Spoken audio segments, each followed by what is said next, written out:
Добре дојдовте во новото издание на емисијата 360 степени на МРТ1, прво во новата година.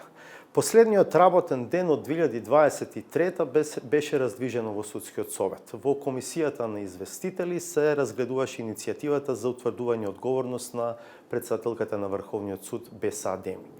Истиот ден стигна пресудата на Управниот суд со која беше поништена одлуката за разрешување на Весна Дамева од позицијата претседателка на Судскиот совет. Таа пресуда беше причина и 3 јануари да биде работен ден во Судскиот совет.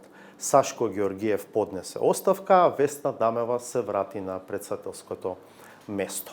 На 11 јануари се случи и првата седница под нејзино претседавање, а на изненадување на многумина на состанокот се појави и претседателката на Врховниот суд Беса Адеми, која во изминатите месеци отсуствуваше од работата на Судскиот совет, што пак беше и е една од основите и причините за покренување на иницијативата за утврдување нејзина одговорност и евентуално разрешување.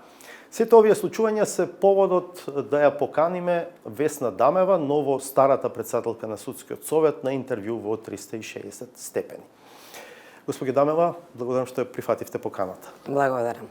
На почеток сакам да ве прашам дали на 11 јануари, кога Беса Адеми, претседателката на Врховен суд, се појави на седницата на Судскиот совет, што практично беше прва седница под ваше претседавање откако се вративте за претседателка, беше изненадување за вас? Дали знаевте дека ќе се појави претседателката на Врховен суд?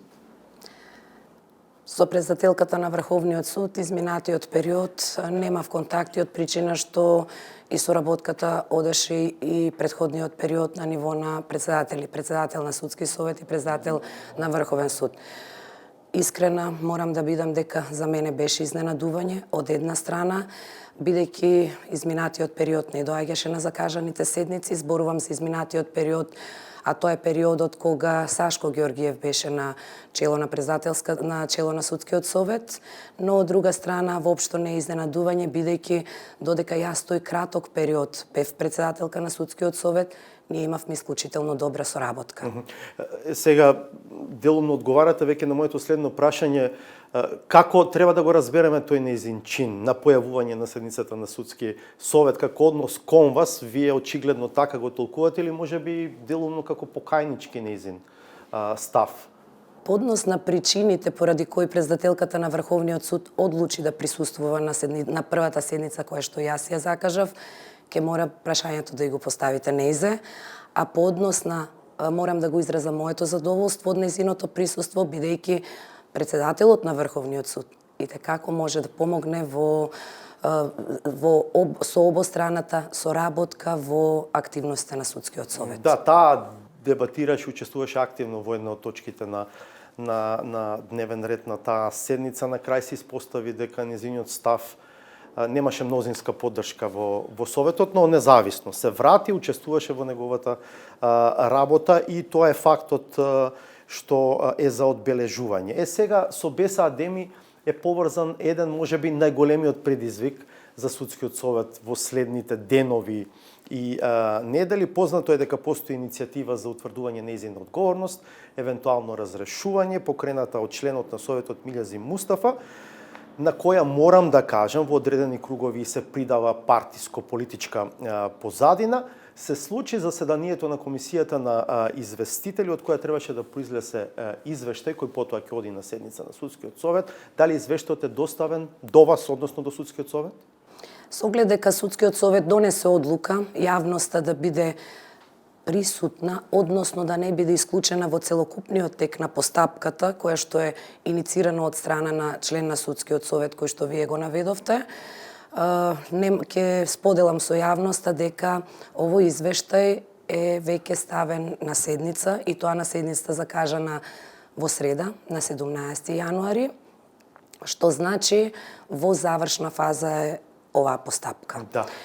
Седмата точка на дневен ред на таа седница в среда е насловена расправа по извештај за констатирана состојба, нема име, нема друга референца, но предпоставам дека тоа е таа точка на дневен ред, така? Апсолутно. Дали тој дел од седницата исто така ќе биде јавен? Да. и во претходниот одговор кажав дека целокупниот тек на постапката е отворен за јавноста. Затоа и ги споделувам овие информации со јавноста и јавноста треба да знае дека во која фаза е оваа постапка. Што значи расправа по извештај за констатирана состојба? Дали може да појасните како ќе се одвива расправата, односно и одлучувањето на Советот во однос на таа точка на дневниот ред? Станува збор за извештај за констатирана состојба во кој што комисијата изведувајќи ги сите докази врз основа на одржана јавна расправа, сето тоа го констатира во извештајот, но би сакала тука да напоменам дека согласно Законот за судски совет донесен во 2019, што не беше случај предходно, комисијата не дава предлог до Советот во смисла на личното мислење, апсолутно. Значи само ја констатира фактичката состојба врз основа на изведените докази, врз основа на расправата и слично, што значи на Советот на 17, односно во среда, останува да расправа и да одлучи по однос на тоа дали има сторено повреда и доколку има сторено која е повредата и каква ќе биде финалната одлука, тоа ќе почекаме. Да. Дали добро разбирам дека прво ќе гласате за евентуално запирање на постапката, така? И за да ја запрете постапката ви треба мнозинство од 8 гласа. Значи, согласно законските одредби, најпрвен се пристапува по одржаната расправа од страна на Советот, значи сите членови може да дискутираат слободно, да расправаат по однос на тој извештај и потоа по заклучување на расправата се пристапува кон донесување на одлука. Првиот чекор е запирање на постапката, која што одлука се донесува со 7 гласа. 7. За. Доколку нема мнозинство, односно го нема потребниот број на гласови, потоа се пристапува кон констатирање практично дека е сторена повредата и се пристапува кон изрекување на една од утврдените законски и дисциплински мерки, но почнувајќи од најтешката кон полесната. Првата е разрешување. Првата е разрешување, па потоа изрекување на парична казна, имајќи во предвид висината на паричната и време траењето на истата, па потоа јавен укор и на крај опомена. И треба 8 гласа за да се донесе една. Значи, за разрешувањето се потребни 8 гласа, а за останатите дисциплински мерки 7 гласа. Добро. Имате ли чувство, знаете ли од контактите евентуално со вашите колеги, членови во Судскиот совет, какво е во моментот расположението во Судскиот совет во однос на оваа иницијатива? Ќе има ли мнозинство за разрешување на БСАД-ми? На вистина, ниту за овој случај, ниту за било кој друг случај, не можам да претпоставам дали има мнозинство и каков е ставот на секој од колегите. Меѓутоа се надевам дека истите врз основа на цела анализирана фактичка состојба, врз основа на доказите и имајќи ги во предвид сите аргументи ќе донесат правилна и законита одлука. Дали вие лично имате изградено став во однос на ова прашање? Да, имам изградено во моментов кога извештајот како член на Судски совет го примив, односно бев запозната, а тоа е подоставување на материјалите за седница и веќе го имам изградено мојот став. Дали сега јавно ќе го соопштите?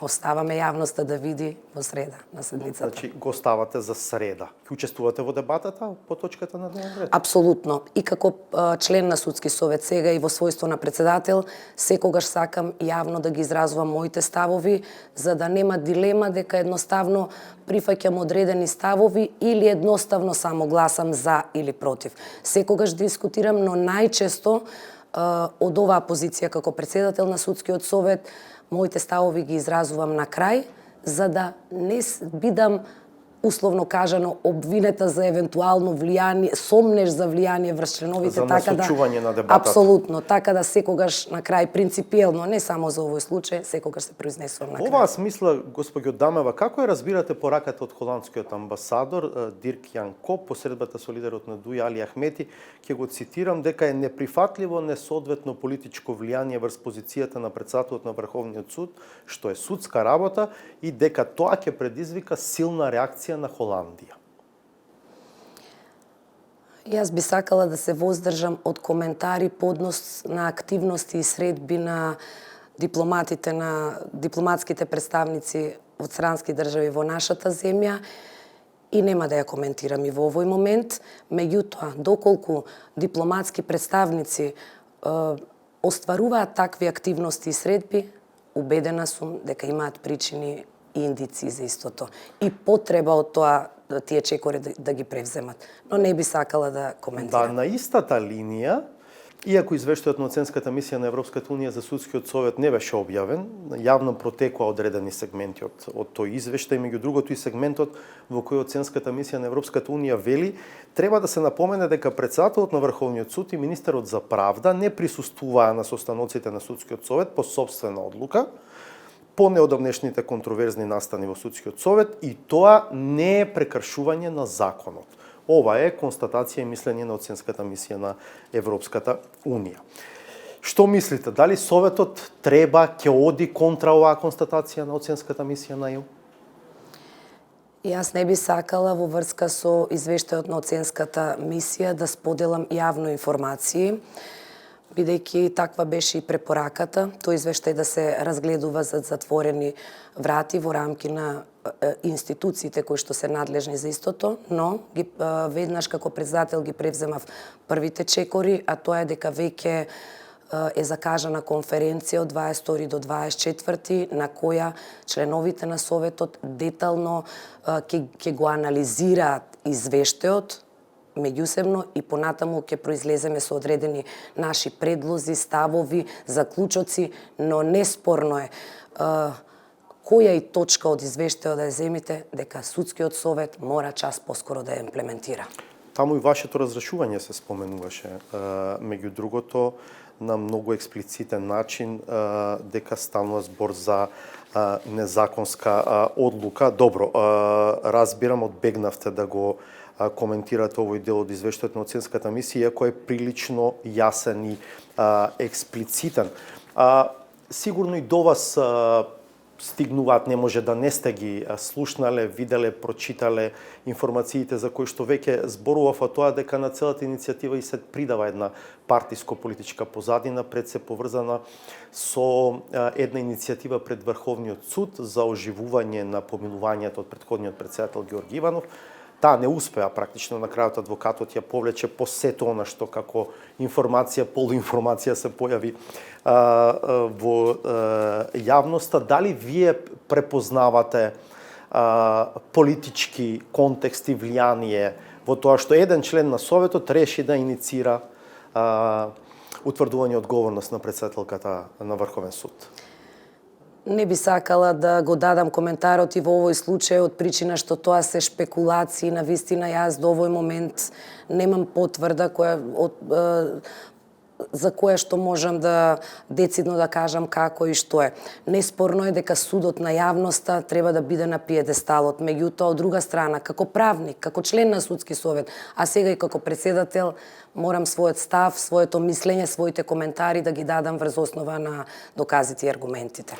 Дали според вас, откако го даде интервјуто во кој што посочи на политички влијанија и притисоци врз врховните суди, председателката на Врховниот суд требаше да дојде и да ги каже своите сознанија и пред судскиот совет? Што мислите?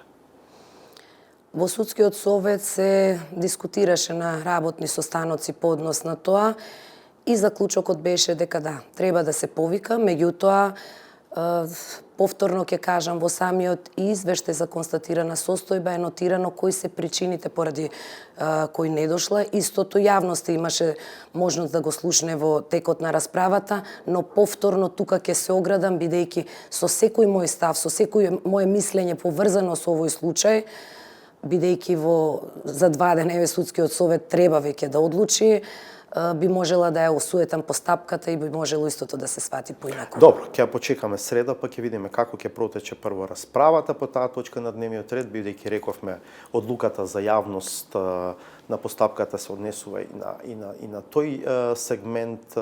Јавноста преку новинарите ќе биде присутна, па ќе сочекаме и ќе видиме како сето тоа ќе заврши. Сега сакам да ве прашам околу вашето враќање на позицијата председател на Судскиот совет. Дали сметате дека со пресудата на Управниот суд, со која што практично беше поништена одлуката за ваше разрешување од 4 мај минатата година, овој случај е затворен? Морам да кажам дека пресудата на Управниот суд не ја сметам како личен триумф. Тоа е триумф, односно тука победи правдата. За мое искрено да бидам големо изненадување. Значи, сепак не сите суди во нашата држава може да се сметаат дека одлуките ги носат пристрасно или било од кои други побуди. Значи, судиите се одважија и ова го зборувам лично, бидејќи не смеам да го изразам овој став како председател на Судски совет, со оглед дека тужена странка, тужен орган беше Судскиот совет во таа постапка. И не сметам дека со ова е завршено се, бидејќи таа незаконитост, понатаму, по однос на таа незаконитост, мора да бидат превземени други действија, но за тоа се надлежни други институции. Јас, како разрешен председател, сметајќи дека незаконски бев во тој период, а сега истото е верификувано и од страна на Управниот суд со пресуда, ги превземав сите действија што се во рамки на моите можности. Има кривична пријава, имате сознание дали се постапува по неа? Во овој момент, јас како подносител на таа кривична пријава, се уште немам добиено јавно обвинителска одлука. Против колку мина, против сите тие што гласаа за ваше разрешување е поднесено? Бидејќи во тек е таа постапка, за да не ја осуетам, нема да се произнесам по однос на тоа, но ќе напоменам дека сите действија во таа кривична пријава се опишани, а обвинителот, односно обвинителството не е врзан ниту за правната квалификација, ниту за пријавените сторители на кривични дела, но да не заборавиме дека и основното јавно обвинителство секогаш може да делува и подопрен глас. Јасно. Имате ли сознание дека може да има нова иницијатива за ваше разрешување во Судскиот совет? Од истата таа група која што реши тогаш да ве разрешува? Иницијатива за разрешување на било кој член на Судскиот совет, па дури и за председателот на Судскиот совет, може во секој момент да биде поднесена и тоа е апсолутно легитимно. Но за тоа треба да постојат оправдани причини, докази, факти и истото да биде спроведено во една законита постапка која практично представува и владење на правото. Не може вие без било каква постапка да иницирате нешто и потоа да завршите и на крај оние последици кои што ги видовме да произлезат. Каква е сега атмосферата во Судскиот совет, откако стигна пресудата на Управниот суд? Како би ја опишале? Во овој момент атмосферата е прилично работна, има конструктивни дискусии, меѓутоа јас сум одржала еден или два работни состаноци една седница. Мојата лична перцепција е дека во моментов апсолутно сите членови работат, нема некои тензии во Судскиот совет. Своевремено имаше некакви интерперсонални на едно лично човечко ниво, сега да не испадне дека по родова припадност дискриминирам, ама особено меѓу жените членки на Советот некако имаше некој анимозитет, нетрпеливост, триење. Го има ли тоа сега? Не можам да се согласам дека и претходно имало, бидејќи тоа беа шпекулации и можеби одредена перцепција кај членови во смисла ако било со која колешка или колега наидувате на спротивставени ставови и мислења по однос на одредени состојби и можеби тие конструктивни дискусии според мене дел од членовите ги сватиле како некоја нетрпеливост помеѓу одредени членови. Јас не го делам тоа мислење. Зошто во првата изјава, откако се вративте за председателка на Судскиот совет, рековте ова не е парламент, туку Судски совет за да има евентуални обструкции и ако ги има, ќе има и санкции. Што значеше таа ваша изјава? Антиципиравте дека можеби сепак може да имате обструкции во работата? Апсолутно не го мислев тоа во моментов, но сакав да укажам дека обструкции ниту спрема председател, ниту спрема било кој друг член не смее да има. Во тој момент сакав како предупредување за членовите да секој си ја гледа работата, постапува законски, постапува ажурно и не го мислев апсолутно дека спрема мене како председател, го мислев и помеѓу самите членови. А дали мислите дека со вашето враќање за председателка на Судскиот совет се врати легитимитетот на институцијата? Бевме сведоци на серија изјави пред се од представници на меѓународната заедница, но не само од нив, дека ова е тело кое што го има изгубено својот легитимитет. И сега, ако бидеме искрени, дури во периодот кога прв пат бевте избрана за председателка на Судскиот совет, не цвета рози, да кажем, во работата на Судскиот совет ни тогаш. Не можам да кажам дека Судскиот совет го изгубил легитимитетот, бидејќи одлуките Судскиот совет, особено оваа одлука, која што Управниот суд ја прогласи за незаконита, не беше донесена од страна на сите членови. И знаете, вие не може во ист кош да ги ставите сите членови на Судскиот совет. И не само таа одлука, и идните одлуки што ги носи Судскиот совет, најчесто не се едногласно донесени. Затоа не можам да се сложам со констатацијата која проциркулира и во стручната јавност и во јавност и е сосем оправдано и очекувано, но не можам да се сложам дека Судскиот совет нема легитимитет. За да се одземе легитимитет на цело тело, не може истото да се стори врз основа на незаконито, пристрасно, несовесно, нечесно или било какво однесување на поединци. Затоа секогаш кажувам и сега ќе повторам. Значи секој има име и презиме. И ако некој постапува незаконски, несовесно, неодговорно, треба се каже со име и презиме. Покрај вашето име и презиме има една сенка од една заедничка фотографија со Заев и со други првенци на СДСМ. Колку таа вам ви тежи, колку ви е товар во работата во Судскиот совет? Искрена да бидам, таа може би ми е товар, ми беше товар на почетокот, кога беше објавена и кога ја стартував со мојата кариера. Меѓутоа, приватните фотографии со било кое лице или лица, дали се од политиката, дали од бизнис заедниците и слично, не може да значи дека има било каква поврзаност. Но по секогаш времето е одговор на многу прашања и јас сега гордо кажувам и докажав и со самите оние сите постапки превземени почнувајќи од април па наваму дека јас поврзано со политиката немам, ниту постапувам по налог на политиката или под било чии влијание. Сте биле активна во партија? Апсолутно не. И таа фотографија како е родена таа фотографија, како е настаната? Значи тоа е приватна фотографија воопшто што не би сакала да ја коментирам. Ние сме мала држава и секој со секој има одредена поврзаност. Последната фаза на заплет на случувањата во Судскиот совет почна со случајот со апелацијскиот судија Енвер Беџети, кој 9 месеци, познато е во јавноста, во ФИОКа го држеше предметот Таргет Тврдина. Па наместо иницијативата за негова одговорност да се најде на дневен ред на Судскиот совет, наеднаш една група членови во советот, предводена од тогашниот заменик председател Селим Адеми, инициираше ваша смена. Дали од денешна дистанца ви е јасно што беше намерата на иницијаторите на вашата смена, а поврзано со случајот со Енвер Беџети? Знам дека не ставам во непријатна ситуација, ама моје да ги поставам прашањата, ваше да изберете како ќе одговорите.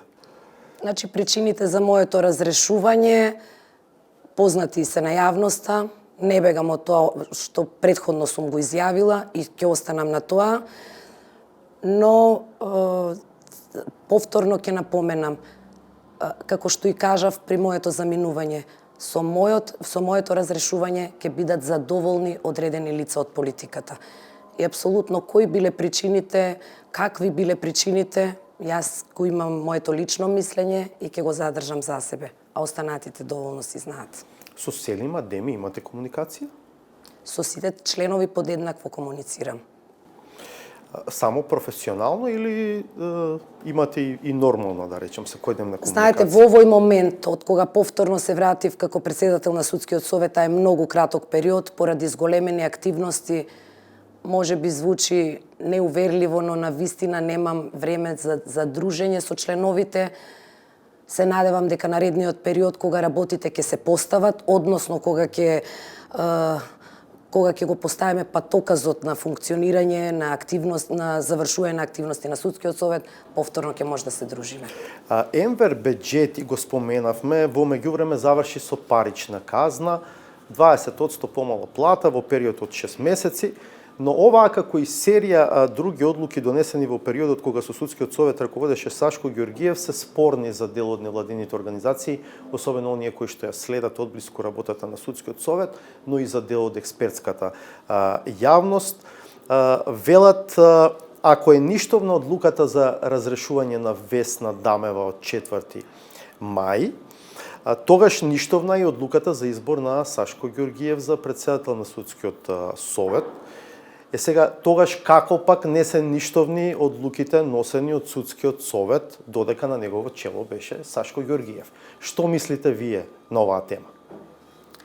Најпрви морам да ставам забелешка по однос на вашето прашање во смисла дека се одлуките ништовни. Управниот суд го поништи моето разрешување, што значи има разлика меѓу ништовност и поништување, но судскиот совет излезе и со соопштение, предпоставувам јавноста го има видено, каде што е наведено и останувам на тој став дека одлуките што ги донел судскиот совет како колективно тело не може да бидат доведени во прашање без оглед дали истите се потпишани од страна на тогашниот председател Сашко Ѓоргиев. По однос на одлуките кои што председателот на судскиот совет ги носел како инокосен орган, по однос на тоа веќе превземав одредени действија и би сакала да ги приберам сите информации, односно сите податоци, сите потпишани одлуки, заклучоци и слично, за да во наредната фаза судскиот совет по однос на тоа се произнесе. Значи за вас нема дилема околу, бидејќи во меѓувреме беа избирани суди во основни судови, во апелацијски судови беа носени други одлуки од страна на судскиот совет. За вас во овој дел нема дилема. Сметате дека тие одлуки што ги носи си се на сила и треба да си останат. Тие одлуки што ги носи судскиот совет апсолутно не може да бидат доведени во прашање. Евентуално одлуките кои што ги носел председателот Сашко Ѓоргиев. Бидејќи судскиот совет е колективно тело и тие одлуки се донесени со мнозинство. Веќе нешто рековте во однос на препораките од извештајот на оценската мисија на Европската унија, дека имате закажано работилница, конференција од 22 до 24 јануари, ако добро разбрав. Тоа е интерна ваш состанок на членовите на судскиот совет на кој што ќе го разгледувате извештајот? Да, тоа е исклучиво од членовите на судскиот совет со поддршка од представници од проект финансиран од Европската унија, ќе бидат присутни од нивна страна, значи двајца странци, и ќе биде разгледуван за затворени врати, бидејќи кога беше доставуван извештајот, колку што јас сум запозната, тоа беше во време на кога председател на судскиот совет беше Сашко Ѓоргиев, имаше препорака истиот да не излезе во јавноста, но не можев при моето враќање како председател, не можев да останам нема и глува на сето тоа, и едноставно извештајот се прочита и да остане така. Мора да се превземаат час поскоро мерки, особено што таму има и краткорочни препораки на краткорочен рок, и тука мора да оправдаме. Има 17 такви, мислам дека, краткорочни, иако велам не беа објавени во јавноста, но нивната бројка во смисла на препораки беше објавена. Што е вашата намера? Се спомнува некаков акциски план, тоа ли е намерата, да излезете со некаков таков документ во кој што ќе поставите јасни рокови, во кој што ќе одговорите на 17 препораки? Најпрви на таа конференција, односно работилница, ќе ги разгледуваме детално точка по точка и по однос на сите точки ќе дадеме препораки што треба да се промене, која активност да се превземе, што да се стори за час поскоро да се имплементираат истите. Зборувам за оние препораки кои што не се врзани со законски измени, а по однос на тие кои што се врзани со законски измени, судскиот совет ќе даде и свој предлог кој ќе го достави на понатамошно постапување. По се што се случуваше во судскиот совет, тоа го прашав и претходниот председател Дали не мислите дека ќе беше најдобро во моментот кога 20 членови по се тоа што беше актуелно, кои поднесо оставки, сите можеби да дадете оставки, да дадете шанса за нов состав на судски совет, кој што од почиста позиција ќе продолжеше да го работи тоа што е ингеренција на ова тело? Апсолутно не се согласувам со тие ставови и мислења од причина што не може условно кажано вие да казнете член на судски совет кога го дал својот глас за неверификување на таквата незаконита одлука. Во спротивно истото би можело да се врати како бумеранг и едноставно да прекине да се одважува секој и да мисли онака како што ќе му биде наложено. Тоа не е здраво ниту за судскиот совет, ниту за било која институција. Знаете, па еве имаше размислување. Ама ако кревал рака, како се вели, по собствена волја, ако кревал рака по волја на некој друг? Не би го коментирала тоа по чија волја ја кренал раката. Јас сега, од овој временски период, кажувам дека Управниот суд констатира дека таа одлука е незаконита. И дури и сега може тоа да се актуализира што би било и како би било. Но не може во исти кош да ги ставите сите членови, бидејќи во било кој нареден случај апсолутно едноставно сите ќе се повлекуваат и ќе гласат и тогаш ќе имаме едноумие што не е здраво за било која институција. Вие лично никогаш не сте биле суди, кога сте начело на тело кое што меѓу другото треба да решава и за тоа дали некој треба да биде или не треба да биде претседател на Врховниот суд, да речем, и не само за тоа, нели, за редица други важни работи. Со една одлука на Уставниот суд се овозможи и судии да бидат претседатели на судскиот совет, што не можеше до пред таа одлука. Што мислите вие лично, дали луѓе што не биле никогаш судии треба да бидат начело на судскиот совет? Најпрви би почнала од тоа дали правници, еве истакнати правници што не биле судии, може да бидат избрани за членови на судски совет. И навистина, имајќи го во предвид размислувањата на дел на поединци од стручната јавност и воопшто од јавноста, не го делам мислењето, но него запрепастена бев кога се повикуваа на тоа како може да биде избран член на судски совет од редот на собрание или на предлог на председателот, а воопшто не облекол тога. Знаете, тие места, ако тие експерти тие се несудиски. Тие се несудиски места. Да. Исто се пласираа во јавноста размислување од адвокати дека не може, стручните соработници се луѓе кои што се на некој начин курири, спроведуваат предмети, носат предмети, седат на судење и слично. Знаете, како адвокат, тоа да биде истакнато дека стручниот соработник нема доволно образование, туку предметите ги носи од врата во врата и само седи како фигура на судница, апсолутно недозволиво. И јас се прашувам како тие адвокати не се срамат да влезат во судот и да ги погледнат тие стручни соработници. И тоа се работи за голема бројка на стручни соработници и најодговорно тврдам дека поголемиот дел од тие стручни соработници се многу подобри веднаш да бидат избрани како судија за разлика па и еве од академците, да не кажам, бидејќи го имат искуството по 10 и 15 години. Инаку за јавноста што не знае за делот од јавноста, вие на оваа позиција дојдовте од позицијата стручен соработник во Основниот кривичен суд Скопје. Апсолутно. И затоа го актуализирам ова, бидејќи верувајте дека стручните соработници и со знаење, и со искуство, апсолутно се целосна поддршка на судиите, стручните соработници ги изготвуваат пресудите и стручните соработници го следат целиот предмет од оформување до крај. Така што она што немале среќа да бидат избрани, па да кажам и по нечии тефтерчиња, не може да им се смета како деградација за изборот за нивниво. Не сметате дека сте некадарни да носите одлуки какви што впрочем носите? Апсолутно не. И повторно ќе напоменам, стручноста, професионалноста, одговорноста и совесноста на една страна, меѓутоа најважно кај секој човек, кај секој професионалец, без оглед дали е од избрано станува збор за истакнат правник и за судија, мора да има интегритет. Вие може да бидете и врховен судија, ако немате интегритет, залудно е се. Да, тоа е одговорот веројатно на многу проблеми, не само во судството, во голем дел од институциите во оваа држава, интегритет, но тоа е тема сама за себе. Кога во декември 2022 бевте избрана за претседателка на Судскиот совет по оставката на Павлина Црвенковска во контроверзни околности со сериозни обвинувања за притисоци и влијание кои останаа неразјаснети, мора да кажеме, рековте дека за приоритет ќе имате да се направи чекор напред во борбата против корупцијата, ќе ве цитирам: "Злото корупција мора да се сузбие.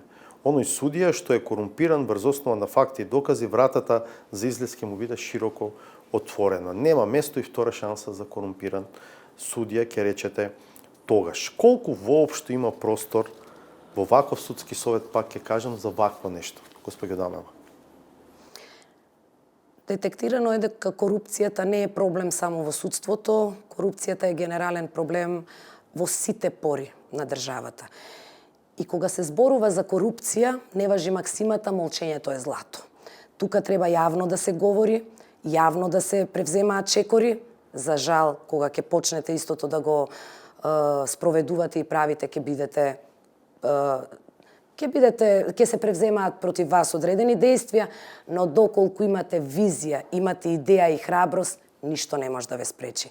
Останувам на таа заложба, таа е моја приоритетна заложба и во овој повратен мандат ќе се борам апсолутно да се детектираат сите корумпирани судии, а тие се многу малку, верувајте, но мора да бидат отстранети за да не ствараат понатамошен канцер во судството. Имате притисоци? Знаете како притисоците може да бидат и суптилни, може индиректни, директни, меѓутоа, кај мене е клучот за отварање на таа врата. Клучот е длабоко затворен и никој во овој момент и во иднина не смее да се обиде да влие било како на мене.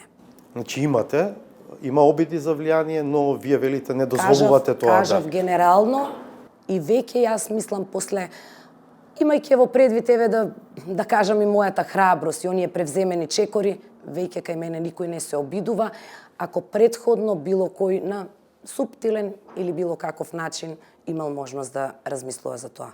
Во овој момент никој не влие на мене, а во иднина вратата им е затворена на сите.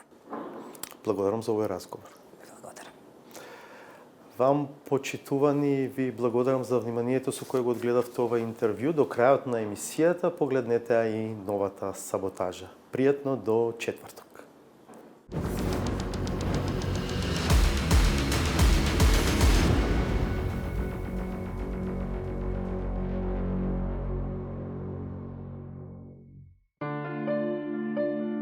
Или е до начинот на кој се организирани, или до начинот на кој функционираат, а можеби е само несакана споредба со која авторот само се обидува со својот шарм да ја освои публиката. Во секој случај, паралелата е баш скокотлива. Иначе што е комора? Комора е нешто што повеќе личи на мафија, него на организација. Мафија има во позитивна смисла. Аплауз дајте. Кој знае каква е таа мафија во позитивна смисла? Веројатно некоја што има добродетелска мисија, можеби филантропска групација, некакви влюбеници во космополитизмот, праведноста и еднаквост. Ама тие што се близу до неа можат лесно да искажат желби кон оние кои се одзиваат исто како шефот на фамилиарните обреди. Некому од другата страна му текна куме. А шо велиш ти ние да ја пуштиме една пријава до финансиска полиција? Па тоа е, повторно ви кажувам, на некого седел вечерта и му текнало куме, Аплауз дајте. Кумовите се секаде и секогаш почитувани. Овие не се кумови, ама па според некои лични сведоштва вложуваат многу труд и самопрегор граѓаните да бидат спастрени како за на свадба. Па за да ги дотераат, организираат козметички третмани. Ако треба некоја работа во општина Неготин да завршите за во 2023 година, ќе моравте прво кај Методи Данилов да поменете на педикир и маникир да ви направи методчето. А градоначалникот поминува на добра шминка кај Методи Данилов. Аплауз дајте. Малку по на север, во соседна, ама надалеку познатата Чашка, кој знае како се поминува, бидејќи таму е последната граница на која не се вршат пресметки според општо познатата проста формула за множење. Таа е прошврцувана и си поминува незабележливо. Има куќа од 4 спрата, така, или од 2. Вкупната површина на објектов на куќава е, да претпоставиме, 80 квадрати е првиот спрат, ете, пример. Така, 3 квадрати по 3 спрата по 80 квадрати, така. Сега се рачуна како 360 куќата или како 80? Аплауз дајте. А вистинска математика не весела посакуваат многумина. Не само тие што информираат, а не добиваат празнични дневници, туку и оние кои што се задолжени да се грижат за здравието на сите што сакаат да бидат добро информирани. Не ме ни плаќаат за това, само ми кажуваат луѓето. Стварно? А, доволно не. Не ни дешавката. Пари повише да ми даде. Аплауз дајте. И на крајот, за ракоплескањето како неостварена желба на бившите полицајци во политиката. Само ќе кажем дека мојата смисла и политичко делување, да кажеме, е да живеам, да работам и ако треба да умрам за Македонија. И кој не мора да го дава својот живот за Македонија. Во тоа нема никаква смисла. Може само треба да престане веќе толку многу да работи за неа. Аплауз дајте.